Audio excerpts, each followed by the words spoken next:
जय हिंद। देखिए, यह रे ऑप्टिक्स यानी लाइट चैप्टर का पार्ट 2 वीडियो है। इसके पहले वाले वीडियो में हम आपको लाइट की पूरी बेसिक के बारे में समझा दिए थे। चलिए आज हम इस वीडियो में समझते हैं कि प्रकाश का परावर्तन क्या होते हैं और जो गोलीय दर्पण होते हैं, स्फेरिकल मिरर, समतल, प्लेन और ये कनकेव, कन्वेक्स, इस सब के बारे में कंप्लीट समझते हैं।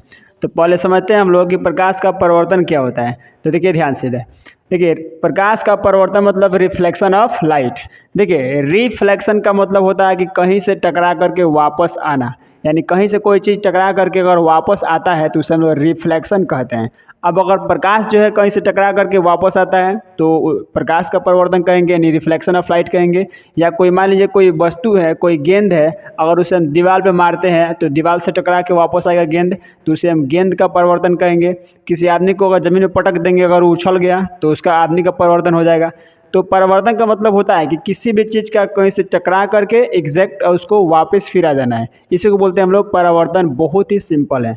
तो प्रकाश का परावर्तन होगा तो प्रकाश जब किसी पदार्थ से या किसी दीवार से जो है ना पारदर्शी सतह से टकरा करके वापस आएगा तो इसे हम लोग प्रकाश का परावर्तन कहते हैं। तो इसका हम डिफिनीसन लिख सकते हैं कि जब प्रकाश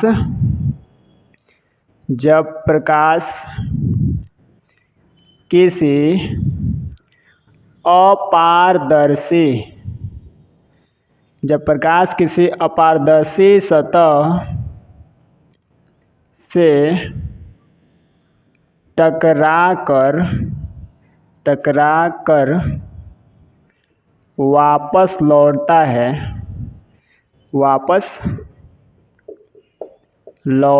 है तो इसे प्रकाश का परावर्तन कहते हैं। प्रकाश का परावर्तन कहते हैं। मतलब समझ रहे हैं आपको। तो जो भी वस्तु जो है ना, अगर किसी सतह से टकरा करके वापस आता है, टकरा करके वापस आने की क्रिया को हम लोग परावर्तन कहते हैं। अगर प्रकाश वापस आएगा टकरा करके तो प्रकाश का परावर्तन कहेंगे। गेंद टकरा करके वापस आएगा तो गेंद का परावर्तन कहेंगे। जिसको आप फेंकिए, अगर वो वापस टकरा के आ गया तो समझिए परावर्तन है, अगर नहीं आया तो परावर्तन नहीं है। बहुत ही इजी है। अब देखिए, परावर्तन से जो है ना हमें बहुत फ़ायदे भी होते हैं। तो समझते हैं कि परावर्तन से क्या क्या फ़ायदे होते हैं। तो पहला इसमें आता है ना कि जहाँ पे प्रकाश नहीं जा पाता है वहाँ पे भी प्रकाश पहुँचता है। तो परावर्तन के अभी हम लोग डेली लाइफ में देख रहे हैं कि परावर्तन से हमें क्या क्या फ़ायदे होते हैं प्रकाश के परावर्तन से, इसके बारे में समझ रहे हैं। तो देखिए, प्रकाश का जो परावर्तन होता है ना, तो परावर्तन के कारण ही क्या होता है कि सभी जगह पहुंचता है। समझ रहे ना। आप ये भी कह सकते हैं कि परावर्तन की वजह से क्या होता है कि दिन में सभी जगह, दिन या रात में भी, जैसे मान के चलिए कि अगर रात में भी अगर लाइट आ रहा है, कहीं से प्रकाश मिल रहा है तो रात में भी परावर्तन होगा, और दिन में तो सूर्य का प्रकाश मिल ही रहा है तो उससे भी परावर्तन होकर करेगा।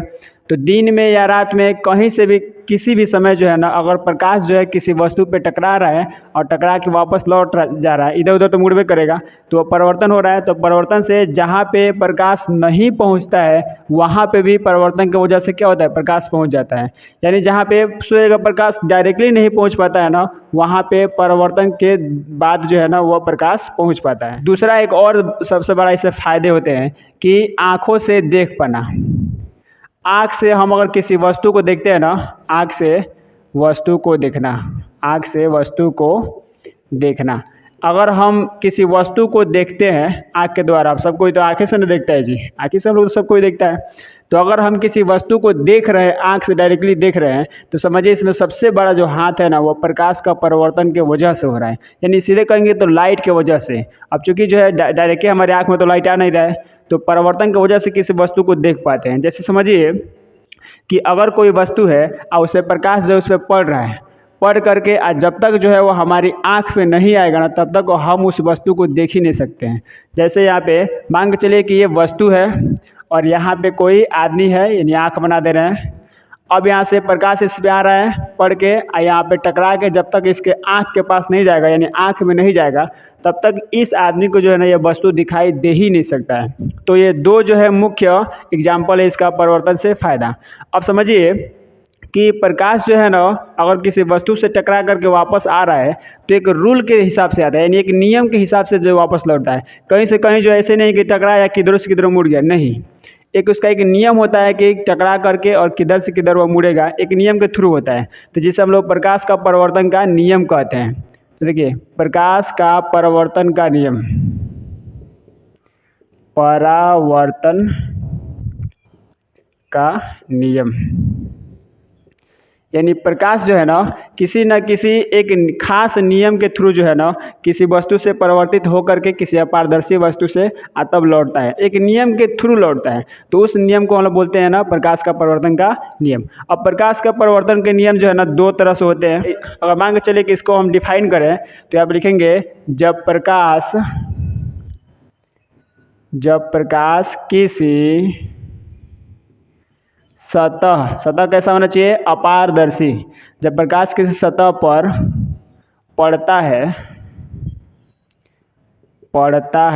नहीं है, पड़ता मतलब कि फालिंग मतलब कि पड़ता है, तो एक विशेष नियम के अनुसार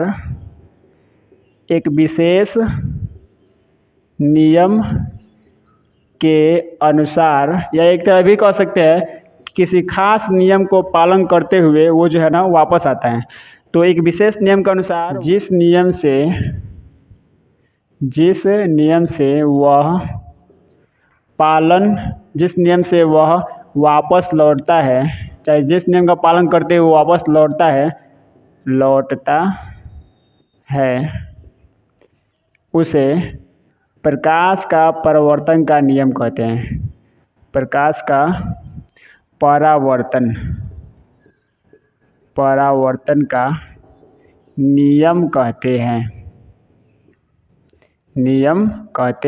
हैं।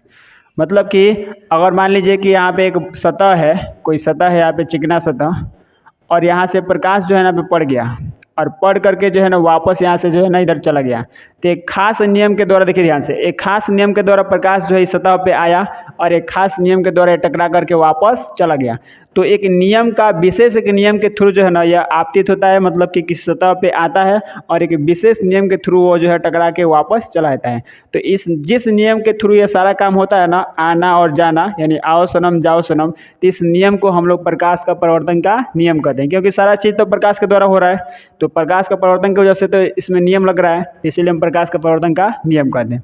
अब इसका नियम देखें तो इसके दो नियम होते हैं, यानी प्रकाश के परावर्तन के दो नियम होते हैं।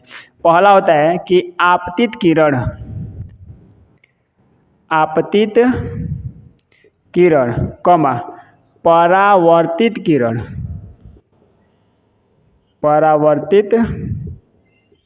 किरण तथा आपतन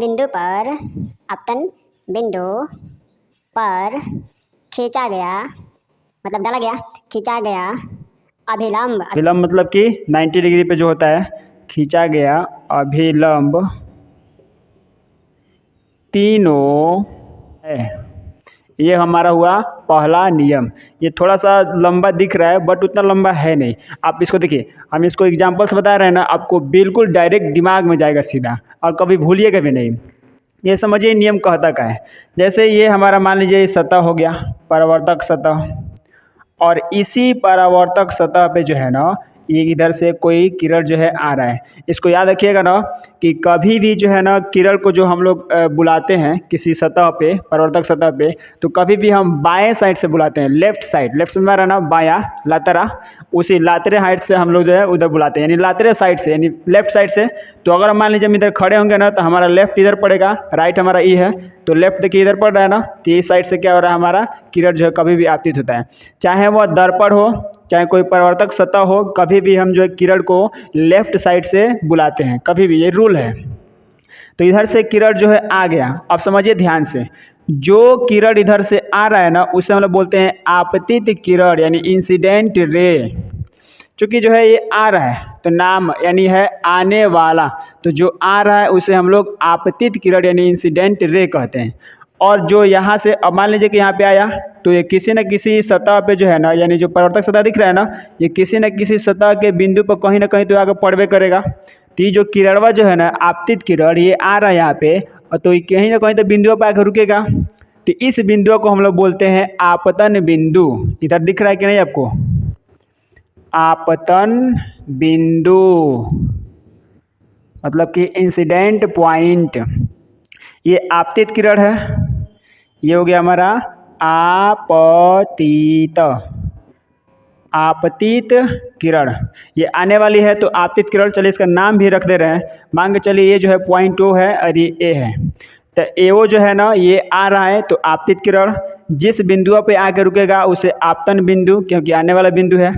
अब देखिए इसी बिंदु पे आकर रहेगा थोड़े यहाँ से तो कहीं ना कहीं टकरा के जेबे करेगा। तो सपोज कीजिए कि ये टकरा के इधर चला गया, तो जो टकरा के वापस गया उसे बोलते हैं परावर्तित यानी रिफ्लेक्टेड रे।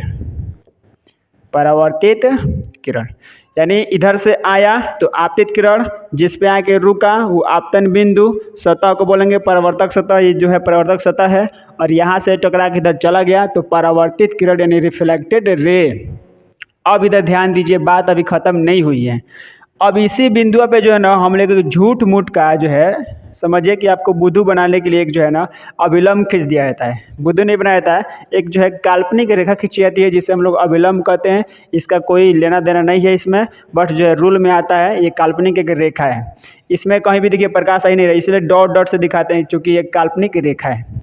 तो एक हम लोग झूठ मूठ को जो है ना एक काल्पनिक रेखा खींच देते हैं ताकि स्टूडेंट को बेवकूफ़ बना दिया जाए। अब ये जो है ना काल्पनिक रेखा, इसे हम लोग बोलते हैं अभिलंब। अभिलंब जिसे हम लोग इंग्लिश में बोलते हैं, सीबीएसई वाले जो है नॉर्मल इसको बोलते हैं, नॉर्मल।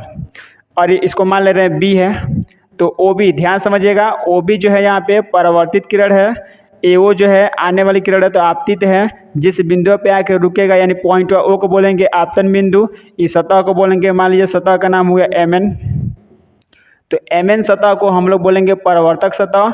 और ये जो दिख रहा है ना इसको मान ले रहे हैं क्या चीज़, इसको पी मान ले रहे हैं, पी ओ। तो पी ओ जो होगा ना वो एक तरह से अभिलंब है, काल्पनिक रेखा है। और ये अभिलंब जो है ना इस पे ये भी क्या होगा, इसी पड़ेगा। तो देखिए फर्स्ट रूलवा का कह रहा है परावर्तन का नियम में कि आपतित किरण, आपतित मतलब कि एओ किरण, परावर्तित किरण, परावर्तित मतलब कि जाने वाली किरण, और आपतन बिंदु, आपतन बिंदु मतलब कि जो जबरदस्ती खींचा गया डॉट डॉट, जबरदस्ती न है पीओ रेखा अभिलंब, इसी को बोला जा रहा है क्या, अभिलंब। और आपतन बिंदु हमारा क्या है, ई है डॉट और ये पॉइंटर दिख रहा है ना, ये आपतन बिंदु है। तो आपतित किरण, परावर्तित किरण और आपतन बिंदुओं पर खींचा गया जबरदस्ती लाइनिया मतलब कि अभिलंब, तीनों जो दिख रहा है ना आपको एक ही पॉइंटों पे आपको दिख रहा होगा। ध्यान से देखिए तो ये तीनों दिख रहा है ना, ये तीनों, ये आपतित किरण, ये परावर्तित किरण, आपतन बिंदु पर खींचा गया जबरदस्ती लाइनिया यानी अभिलंब हुआ, ये तीनों क्या है, एक ही बिंदु पे हैं। इसी को बोला जाता है क्या, फर्स्ट रूल। यानी इसे हम लोग बोल सकते हैं या इसको बोला सकता है कि जो अभिलंब है, अभिलंब, उसके बाद से आपतित किरण यानी एओ, परावर्तित किरण ओ बी, ये तीनों क्या होते हैं, एक रेखीय होते हैं। एक रेखीय, एक रेखीय मतलब कि एक ही बिंदु पे कह सकते हैं या एक ही रेखा में होते हैं। तीनों जो है ना एक रेखीय होते हैं या एक ही बिंदु पे होते हैं कह सकते हैं। तो ये हमारा हुआ पहला रूल, आपको समझ रहा है ना। इसे हम लोग बोलते हैं first rule of reflection of light यानी परावर्तन का पहला रूल। तो आप इसका जल्दी जल्दी इसको छाप लीजिए या स्क्रीनशॉट ले लीजिए। अब हम समझते हैं दूसरा नियम क्या होता है। आराम से एकदम समझते चलिए, नोट्स बनाते चलिए, साथ ही साथ आपको पूरा कंप्लीटली समझ में आएगा, फिक्स से आएगा। अब चलिए हम समझते हैं कि प्रकाश का जो दूसरा नियम है वह क्या होता है। तो second rule of reflection of light, ये बहुत ही इजी है। जैसे हम इधर फिगर बता दे रहे हैं, पहले जो इधर नीचे बनाए थे ना उसका फिगर बता दे रहे हैं। ये हमारा परावर्तक सतह है, नाम इसको लेते हमारे, ये आपतित किरण है, ये परावर्तित किरण है, ये आपतन बिंदु ओ है, आई एओ था इधर, ए ओ भी था, आई नॉर्मल डाले थे जबरदस्ती लेने वाला, ये पी है। तो ये हमारा हो गया इधर का। अब देखिए दूसरा रूल जो है इतना इजी है, इतना इजी है, एकदम बच्चों जैसा है, खिलौना है। आपतन कोण यानी एंगल ऑफ इंसिडेंट बराबर परावर्तन कोण, ये हमेशा क्या होते हैं, बराबर। मतलब इसी को हम लोग लिख देंगे एकदम छोटी चुकी भाषा में। तो आपतन कोण को बोलते हैं कोण आई से और परावर्तन कोण को बोला जाता है कोण आर से। अब समझिए कि आपतन कोण परावर्तन कोण होता कहाँ है, इसको फिगर से समझते हैं। तो देखिए ध्यान से, आपतित किरण, ऑब्जेक्टिव में क्वेश्चन यहीं से पूछता है, खड़े सीधे पूछ देगा। आपतित किरण तथा अभिलंब के बीच, देखिए ध्यान से, तो आपतित किरण और अभिलंब के बीच, इसके दिन बीच ये नहीं है, बने कोण को क्या कहते हैं? तो आपतन कोण, जिसे हम लोग कोण आई से इंडिकेट करते हैं, क्योंकि यह इंसिडेंट रे से बन रहा है। इंसिडेंट से बन रहा है ना, आपतित किरण से बन रहा है, तो इसीलिए हम कोण आई से इसको इंडिकेट किया जाता है, आपतन कोण को। तो क्वेश्चन यहाँ से सीधे खड़े पूछता है, खड़े से मारा ना, यानी डायरेक्टली, कि आपतित किरण तथा अभिलंब के बीच बने कोण को क्या कहते हैं? तो आपतन कोण, स्मरण ना। तो कोण आई, और देखिए दूसरा, परावर्तित किरण और अभिलंब, ई दोनों के बीचों में बनेगा कोण, तो उनका होगा कोण आर, यानी रिफ्लेक्टेड एंगल, यानी ये परावर्तित किरण। तो कोण आई और कोण आर जो है ना बराबर, मतलब ई कि अगर ई जो है ना भूल से भी यहाँ पे 30 डिग्री पे आ रहा है ना, मान के चलिए कि ना अभी जो है ना एक किरण जो है ना 30 डिग्री पे आ रहा है। और एक बहुत बात ध्यान रखिएगा यहाँ पे, कि जो आपतन कोण और परावर्तन कोण नापा जाता है ना, वो कभी भी अभिलंब से नापते हैं, इसको ध्यान रखिएगा। सरफेस से नहीं नापा जाता है, अभिलंब से। जैसे ये तो सरफेस हो गया, तो सरफेस से हमको मतलब है नहीं है, मतलब किससे है? अभिलंब से। आखिर इसका भी तो कुछ ना कुछ तो काम होना चाहिए ना, अभिलंब वो थोड़े झूठ मूठ के थोड़े आएगा, इसका भी तो कुछ ना कुछ काम होना चाहिए। तो ये काम कहाँ आता है? केवल जो है ना इस सरफेस को आधा आधा बांट देता है, आधा इधर आधा उधर। अगर मान के चलिए कि आपतन कोण जो है ना ये 30 डिग्री पर आ रहा है, तो परावर्तन कोण कितना होगा? ये भी भाई 30 डिग्री पे होगा। जितना आप इधर से एंट्री मारा उतना ही पे एग्जिट, सीधा सीधा, थोड़ा भी डाउट नहीं, जिधर से एंट्री उतना ही पे एग्जिट। 30 पे आएगा 30 पे जाएगा, 60 पे आइए 60 पे जाइए, जितना हचाक से आएगा उतना ही हचाक से ढड़ाक्स। तो दोनों जो है ना ये सेम होते हैं, इसे बोलते हैं कोण आई या कोण आर, यानी आपतन कोण और परावर्तन कोण क्या होते हैं? दोनों बराबर। एक और इसमें सवाल पूछा जाता है कि ये जो आपतित किरण है ना और ये जो है अभिलंब है, इसके बीच जो बने तल होता है, उस तल को हम लोग क्या कहते हैं? तो ई तलवा दिख रहा है ना, देखिए जिसको हम पेंट मार रहे हैं ना, उसी को ध्यान से देखिए, जिसको हम पेंट मार रहे हैं, ये तल को हम लोग बोलते हैं आपतन तल। आपतन तल, स्मरण है ना, यानी आपतित किरण और ये अभिलंब, इसके बीच में जो एरिया बन रहा है जिसको हम पूरा पेंट मार रहे हैं, ये डॉट डॉट, ये पेंट, ये एरिया को बोलते हैं क्या? आपतन तल। सेम उसी तरह इधर आएंगे तो ये जो एरिया दिख रहा है ना, जिसको हम डॉट डॉट मार रहे हैं, तो ये एरिया किससे बना हुआ है? परावर्तित किरण और अभिलंब से। तो परावर्तित किरण और अभिलंब के बीच बने तल को परावर्तन तल, परावर्तन तल, स्मरण यहाँ पे। तो आपतन तल, अभिलंब और आपतित किरण के बीच बने तल को, यानी तल मतलब क्या? सरफेस यानी एरिया, तो ये एरिया को बोलेंगे आपतन तल, ये हो जाएगा परावर्तन तल। अब समझते हैं हम लोग कि परावर्तन जो है ना कई तरह से होता है। जैसे एक होता है नियमित परावर्तन यानी रेगुलर रिफ्लेक्शन, एक होता है अनियमित या डिफ्यूजन इसको बोलते हैं, या विसरण परावर्तन बोलते हैं। तो पहला समझते हैं हम लोग कि नियमित परावर्तन क्या होता है। निवर्तन, जिसे हम बोलते हैं रेगुलर रिफ्लेक्शन, ऑफ लाइट लिख सकते हैं, चाहे नहीं भी लिख सकते हैं। देखिए रेगुलर यानी नियमित परावर्तन का मतलब ये होता है कि अगर जो है ना कोई किरण जो है ना यानी प्रकाश, वो किसी सतह पे आ रहा है और ऐसे सतह पे आ रहा है ना जो एकदम कंप्लीट का हो, चिकना हो, एकदम पॉलिश, अच्छा से क्रीम पाउडर उसको लगाया गया हो, चिकना सतह हो, एकदम पॉलिश मारा हुआ हो। तो अगर कोई प्रकाश जो है ना किसी पॉलिश मारे हुए जगह पे आ रहा है, यानी एकदम एंट्री मार रहा है, आ रहा है, तो पॉलिश मारा हुआ जगह जो है ना जैसे आएगा ना वैसे ही जो है धड़ाक से उसको भेज देगा, बिना इधर उधर कुछ थोड़ा सा लॉस किए हुए। मतलब ये, इसको पहले ही समझिए कि जब प्रकाश की किरणें किसी तरह से पॉलिश किया हुआ अच्छी तरह है, आपतित मतलब कि एंट्री, अच्छी तरह से परावर्तन होता है, तो नियमित परावर्तन कहते हैं। अब यहाँ पे एक चीज़ ध्यान देना है आपको कि नियमित जो परावर्तन होता है ना वो दर्पण से बहुत ठीक ठाक होता है, यानी बहुत अच्छे तरह से होता है। नियमित मतलब ये हुआ ना कि जैसे देखिए ध्यान से एग्जाम्पल समझिए कि अगर ये जो है मान लीजिए कि कोई सतह है एकदम ठीक ठाक पॉलिश मारा हुआ, मान लीजिए कोई दर्पण है, दर्पण तो अभी इसी में आगे बताएंगे, अभी समझिए कि ये सतह है चाहे दर्पण मान लीजिए। अगर यहाँ से जो है प्रकाश इधर आ रहा है ना, तो प्रकाश इधर से आपतित हो गया और इधर से अच्छे से लौट गया, ये ना कि थोड़ा इधर लौट जाए, थोड़ा इधर लौट जाए, थोड़ा इधर लौट जाए, तो ये नियमित परावर्तन नहीं होता है। नियमित मतलब हुआ कि अच्छी तरह से आए और बिना कोई किरण का लॉस हुए जो अच्छी तरह से उसका परिवर्तन भी हो जाए, तो उसको हम लोग बोलते हैं नियमित परावर्तन। तो अच्छी तरह से एकदम ये गेस्ट बन के आया, एकदम मेहमान बन के अच्छा तरह से, और अच्छा तरह से इसका विदाई भी हो गया। तो जितना अच्छे से मेहमान बन के आया था उतना ही अच्छे से इसका विदाई भी हो गया। तो जिस तरह आया अच्छी तरह से इसका बेहतरीन तरीके से परिवर्तन कर दिया। तो इस सतह, तो ये क्रिया जो होता है ना, ये क्रिया इसको बोलते हैं हम लोग नियमित परावर्तन। अब इसमें जो है एक और आता है ना इसी का उल्टा, अनियमित।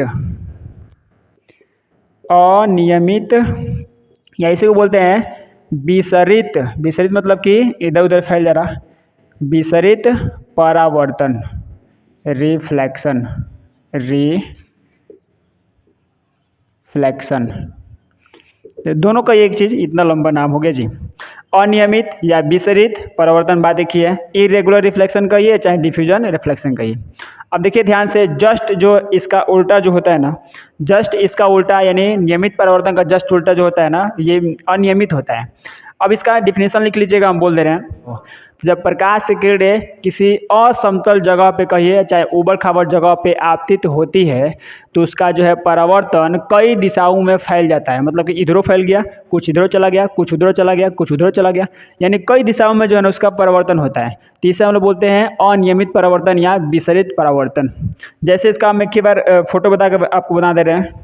जैसे मान लीजिए कि ये जो है कोई जगह है ऐसे जिगजैग, मतलब कि ऊबड़ खाबड़, और इस पर जो है प्रकाश अगर पड़ गया इधर, तो धाई से ले इधर चल गया, पता चला कि और थोड़ा इधर पड़ा इधर, तो ले धाई दे इधर निकल गया, और थोड़ा इधर पड़ा तो किधर और निकल जाएगा। तो ऐसे जो परावर्तन होते हैं ये विसरित विसरित का मतलब होता है कि इधर उधर जो फैल जाना, इधर उधर छितरा जाना, उसे बोलते हैं हम लोग विसरित परावर्तन। तो नियमित और अनियमित परिवर्तन आप समझ लिए, प्रकाश का परिवर्तन के दोनों नियम के बारे में समझ लिए। ये यहाँ से खड़े ऑब्जेक्टिव क्वेश्चन पूछता है ना, how many laws of reflection of light, मतलब समझ रहा है कि प्रकाश के परिवर्तन के कितने नियम होते हैं। बिहार बोर्ड में कई बार पूछ चुका है, तो कितने होते हैं, 2 इसको भी याद रखिएगा।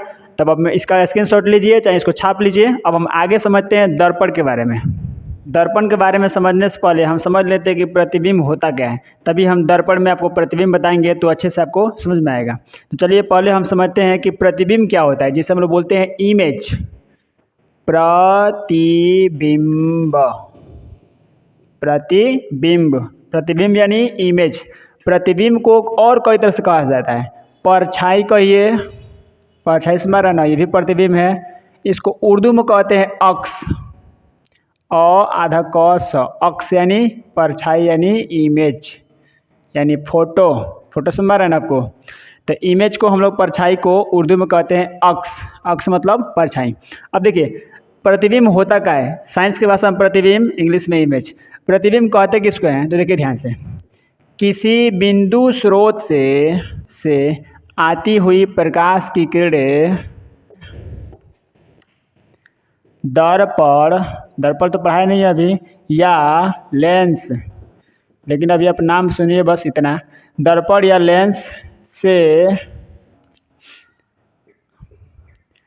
अपवर्तन के बाद जिस बिंदु प्रतिबिंब माने फोटो, प्रतिबिंब कहते हैं। इतना लंबा डिफिनीशन है बट ये इजी है। देखिए इजी लंबा हो, देखिए स्टूडेंट अक्सर मान लेते हैं कि कोई चीज़ लंबा होता है तो उसको मानते हैं कि बहुत बड़ा है। देखिए जो चीज़ समझ में आ गया वो बहुत चीज़ इजी है, चाहे वो बड़ा सा क्यों ना हो, समझ में आ गया तो आपके लिए इजी है। अगर छोटी चुकी हो और वो आपको समझ में नहीं आया है तो आपके लिए बहुत बड़ा है, कठिन है। तो देखिए हम समझते हैं अक्स के बारे में यानी प्रतिबिंब के बारे में। तो किसी बिंदु स्रोत से आते हुए प्रकाश की किरणें दर्पण या लेंस से परावर्तन या अपवर्तन के बाद से, दर्पण से होगा तो परावर्तन, लेंस से होगा तो अपवर्तन। बहुत फास्ट बोल रहे हैं जी। तो दर्पण से होगा तो परावर्तन, लेंस से होगा तो अपवर्तन, दोनों कंडीशन में प्रतिबिंब बनता है।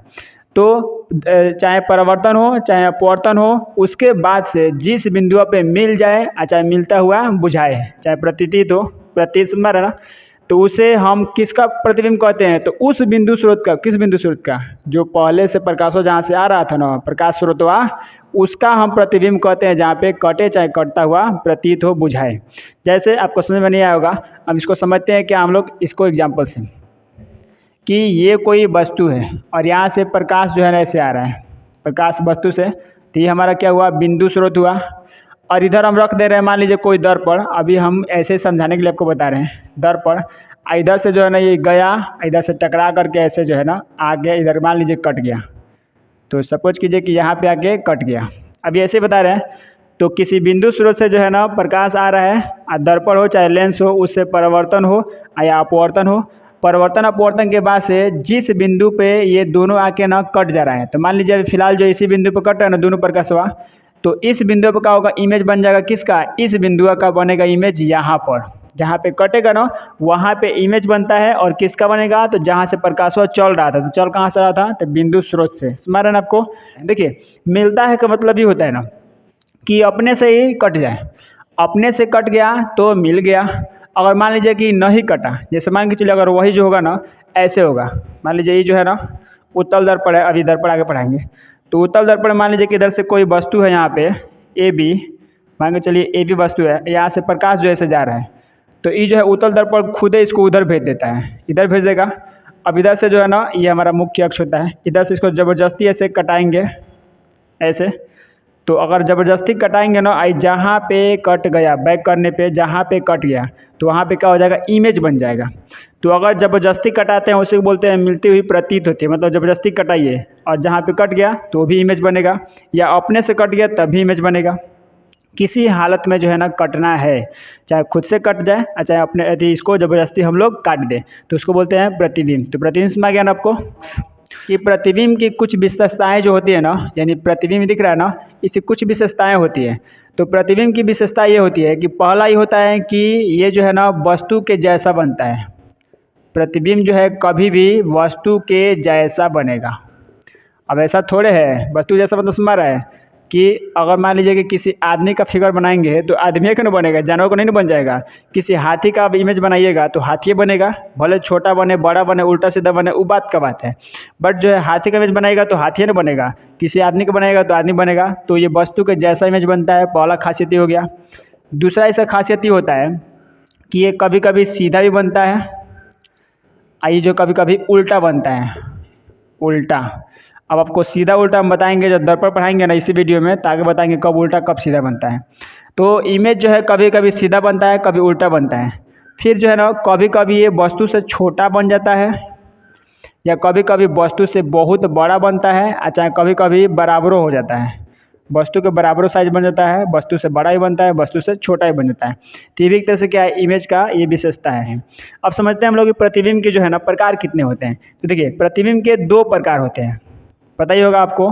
पहला होता है वास्तविक प्रतिबिंब, रियल इमेज कहिए चाहे वास्तविक अक्ष कहिए, अक्ष में रहना इधर लिखे हैं, अक्ष यानी उर्दू भाषा है प्रतिबिंब का। तो वास्तविक प्रतिबिंब यानी रियल इमेज यानी सचमुच का। और दूसरा आता है इसमें ना अवास्तविक, वर्चुअल इमेज कहिए या इसको अनरियल कह सकते हैं। अवास्तविक के हिसाब से अनरियल हो जाएगा और काल्पनिक या आभासी के हिसाब से वर्चुअल हो जाएगा।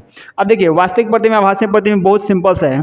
अगर जैसे ये बिंदु स्रोत है ना प्रकाश का, ध्यान समझिए, इधर ये प्रकाश इधर से आ रहा है बिंदु स्रोत से, और यहाँ से आ करके कहीं से दर्पण से लेंस से परिवर्तन अपवर्तन हुआ, और उसके बाद जहाँ पे एकदम फाइनली अपने मन कट जाए, खुद से मैंने अपने से कट जाएगा ना, तो जिस बिंदु पे कटेगा अपने से ना उसको बोलेंगे वास्तविक प्रतिबिंब।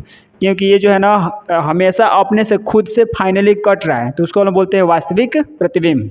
यानी अगर डिफिनीशन देखें तो किसी बिंदु स्रोत से आते हुए प्रकाश की किरणें दर्पण या लेंस से परिवर्तन अपवर्तन होने के बाद से जिस बिंदु पर कंप्लीट मिलती है यानी कटती है, उसे उस पहले वाले बिंदु स्रोतों का क्या कहते हैं, वास्तविक प्रतिबिंब। ठीक इसी के जैसा होता है इसका, यहाँ पे लिखते चलिएगा और कहाँ तक लिखिएगा इसका, यहाँ तक मिलती है तक, मिलती है तक लिखिएगा ना, उसके बाद लिख दीजिएगा यहाँ पे उसे वास्तविक प्रतिबिंब कहते हैं।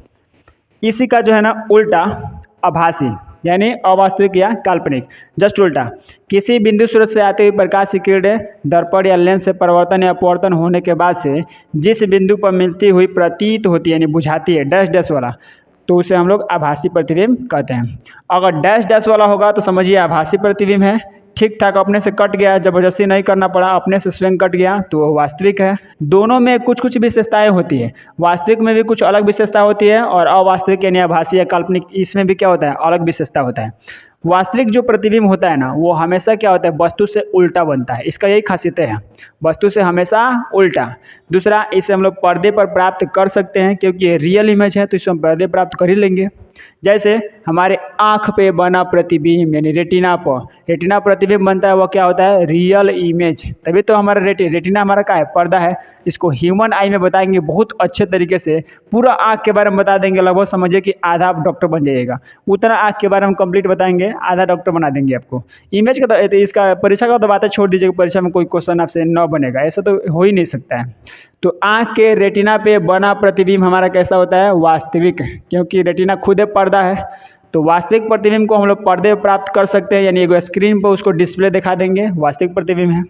यह हमेशा वस्तु से उल्टा बनता है। रहा बात छोटा बड़ा, तो अधिकांश सिचुएशन में यह वस्तु से छोटा बनता है, कभी कभी बड़ो बन जाता है, लेकिन अधिकांश सिचुएशन में वस्तु से छोटा या बराबर बनता है। आभासी का खासियत ये होता है कि ई कभी भी जो है ना सीधे बनता है, यानी हमेशा सीधा बनेगा इमेज।